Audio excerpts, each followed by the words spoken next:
Hello students, welcome back to SS surprise. इस वीडियो में मैं आपको 23 जुलाई 2024 को जो 10th क्लास का अलजेब्रा का बोर्ड एग्जाम हुआ था, महाराष्ट्र बोर्ड एग्जाम, इस बोर्ड एग्जाम के कंप्लीट क्वेश्चन पेपर का सॉल्यूशन आपको इस वीडियो में शो करने वाला हूं। सो देखिए, आपके सामने ये है क्वेश्चन पेपर। हम लोग आते हैं सबसे पहले फर्स्ट क्वेश्चन, जो कि है हमारा MCQ. For simultaneous equations in variables x and y, dx is equal to 49, dy is equal to -63, d is equal to 7, then what is the value of x। आपको इसमें x का value calculate करना है। चलिए मैं आपके सामने solution की पीडीएफ ओपन कर देता हूं, कंप्लीट सॉल्यूशन की पीडीएफ। देखिए, ये है सॉल्यूशन की पीडीएफ। यहाँ पे फर्स्ट एमसीक्यू का करेक्ट आंसर है ऑप्शन ए, इसका आंसर आएगा 7। ये आंसर कैसे आया, इसका कंप्लीट एक्सप्लेनेशन भी इस पीडीएफ में लिखा हुआ है। याद रखना, आपको बोर्ड एग्जाम में एमसीक्यू के लिए कोई एक्सप्लेनेशन नहीं लिखना है। इस पीडीएफ में एक्सप्लेनेशन इस वजह से लिखा है ताकि आपको बेटर तरीके से समझ में आए कि ये आंसर कैसे आया। तो देखिए, क्वेश्चन के अंदर dx का वैल्यू गिवन था 49, d का वैल्यू गिवन था 7, आपको x का वैल्यू कैलकुलेट करना था। x का आंसर होता है dx/d, सो इसका आंसर आ जाएगा 7। इसी तरह से second MCQ, which equation from the following is quadratic equation, so इसका करेक्ट आंसर आएगा ऑप्शन बी। उसी तरह से थर्ड एमसीक्यू में एक सीक्वेंस गिवन है एंड देन उसके बाद 4 ऑप्शन है। तो ये 4 ऑप्शन में से जो करेक्ट ऑप्शन है वो है ऑप्शन बी, जिसका आंसर आएगा is an AP, reason d is equal to 4। ये इसका करेक्ट आंसर है। Fourth MCQ, which number from the following can not represent probability, कौन सा नंबर प्रोबेबिलिटी को रिप्रेजेंट नहीं कर सकता है। तो इसका करेक्ट आंसर है ऑप्शन बी, क्योंकि प्रोबेबिलिटी का वैल्यू कभी भी 0 से लेके 1 के बीच में ही रहता है। ठीक है, वो 1 से ग्रेटर नहीं हो सकता और 0 से लेस नहीं हो सकता। सो इसका करेक्ट आंसर आएगा ऑप्शन बी। अब उसके बाद question B, solve the following sub questions.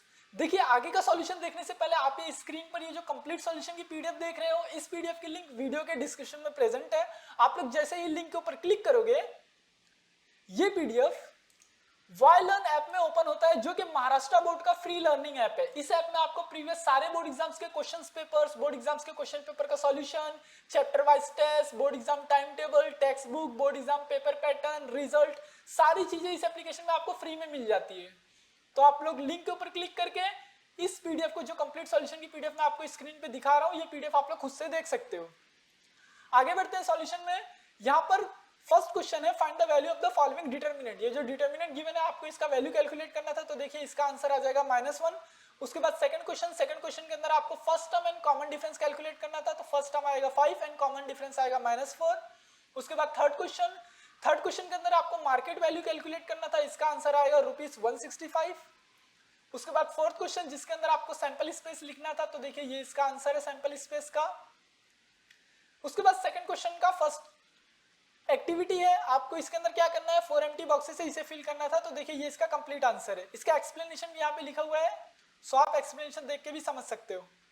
उसके बाद सेकंड क्वेश्चन, देखिए ये है सेकंड एक्टिविटी में भी 4 एम्प्टी बॉक्सेस है और ये इसका कंप्लीट आंसर है। देखिए, अगर आपको किसी भी क्वेश्चन का आंसर समझ में नहीं आ रहा है तो वाईलर्न ऐप में व्हाट्सएप का भी फीचर है, आप लोग वहां से अपने डाउट्स पूछ सकते हो। क्वेश्चन नंबर 3, इस एक्टिविटी में भी देखिए 4 एम्प्टी बॉक्सेस गिवन है और ये इसका कंप्लीट करेक्ट आंसर है। उसके बाद question B, solve the following sub question. यहाँ पे पहला क्वेश्चन है जिसके अंदर आपको ये साइमल्टेनियस इक्वेशंस को सॉल्व करना था। तो देखिए, यहाँ पे x का आंसर आ जाएगा 4, y का आंसर आ जाएगा 1। उसके बाद सेकंड क्वेश्चन के अंदर आपको k का वैल्यू कैलकुलेट करना है, सो k का आंसर आएगा 3। थर्ड क्वेश्चन के अंदर आपको एक अरिथमेटिक प्रोग्रेशन गिवन है, आपको 19th टर्म कैलकुलेट करना था। इसका आंसर आ जाएगा 115। फोर्थ क्वेश्चन, यहाँ पर आपको कैलकुलेट करना है price of the belt for the customer. So देखिए, ये इसका कंप्लीट सॉल्यूशन और इसका आंसर आ जाएगा ₹691.48। उसके बाद फिफ्थ क्वेश्चन के अंदर यहाँ पे एक पाई डायग्राम गिवन है एंड इसके बेस पे टोटल 2 क्वेश्चन है। ये दोनों क्वेश्चन का आपको आंसर देना था। तो देखिए, फर्स्ट क्वेश्चन का आंसर आ जाएगा ₹12,000 एंड सेकंड क्वेश्चन का आंसर आ जाएगा ₹1000। उसके बाद क्वेश्चन 3 है, कंप्लीट एनी वन एक्टिविटी। वापस से एक्टिविटी का क्वेश्चन है, इस बार ये 3 मार्क्स वाली एक्टिविटी, जिसमें टोटल 6 एम्प्टी बॉक्सेस रहते हैं। तो देखिए, ये इसका कंप्लीट सॉल्यूशन है। 6 एम्प्टी बॉक्सेस में क्या आंसर आएगा वो आप देख सकते हो। उसके बाद सेकंड एक्टिविटी में भी 6 एम्प्टी बॉक्सेस है। तो देखिए, ये इसका कंप्लीट सॉल्यूशन है।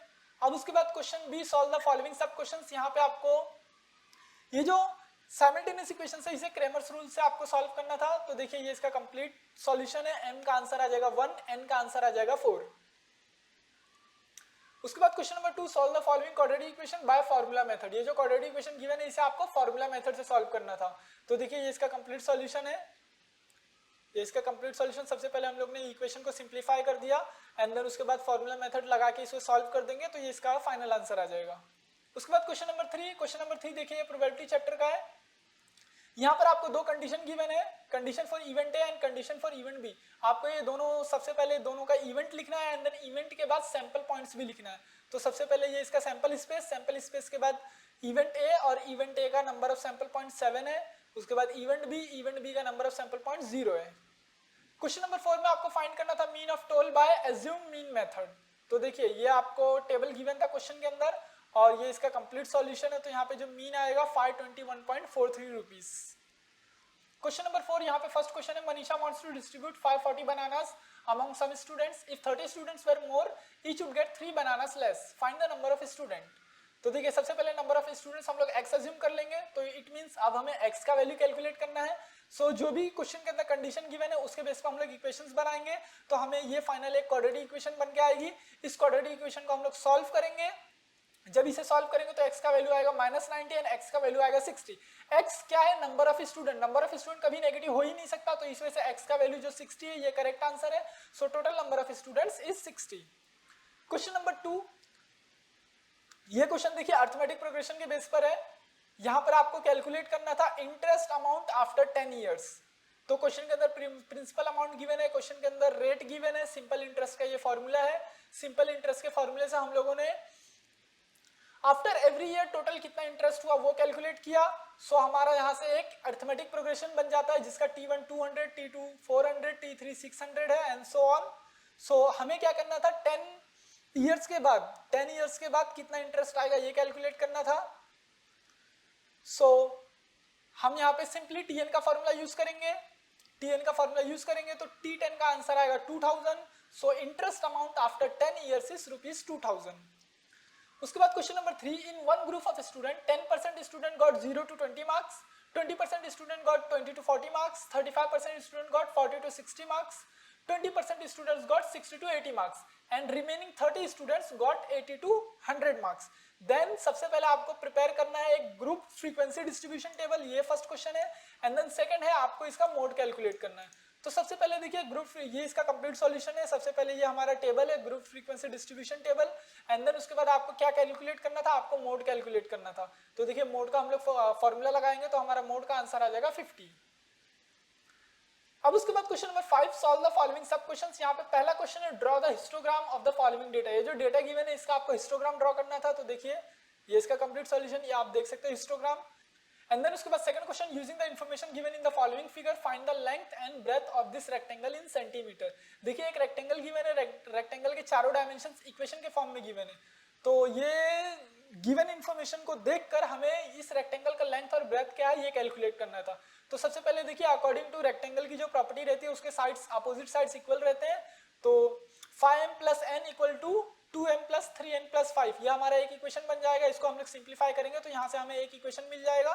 एंड देन उसी तरह से m + n - 3 = 3m - 2n + 7, यहाँ से हमें एक सेकंड इक्वेशन मिल जाएगा। दोनों को हम लोग साइमल्टेनियसली सॉल्व करेंगे। जब दोनों इक्वेशन को साइमल्टेनियसली सॉल्व करेंगे तो n का आंसर आ जाएगा 8 एंड m का आंसर आ जाएगा 7। अब m और n का वैल्यू हम लोग इस, ये जो यहाँ पे डेटा गिवन है इस डेटा में हम लोग पुट करेंगे।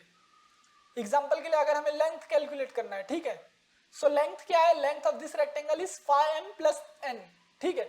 सो 5m + n इसको हम लोग कैलकुलेट करेंगे। 5m + n का वैल्यू क्या रहेगा, 5 × m का वैल्यू 7 हमने कैलकुलेट किया, प्लस n का वैल्यू 8 आया। सो टोटल आंसर आ गया 43 सेंटीमीटर। इसी तरह ब्रेथ ऑफ द रेक्टेंगुलर हम लोग कैलकुलेट करेंगे।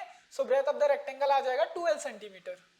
सो स्टूडेंट ये कंप्लीट सॉल्यूशन की पीडीएफ थी। पीडीएफ की लिंक वीडियो के डिस्क्रिप्शन में प्रेजेंट है। प्लीज वीडियो को लाइक और इस तरह के और भी बोर्ड एग्जाम सॉल्यूशंस की वीडियोस के लिए चैनल को सब्सक्राइब कर लें।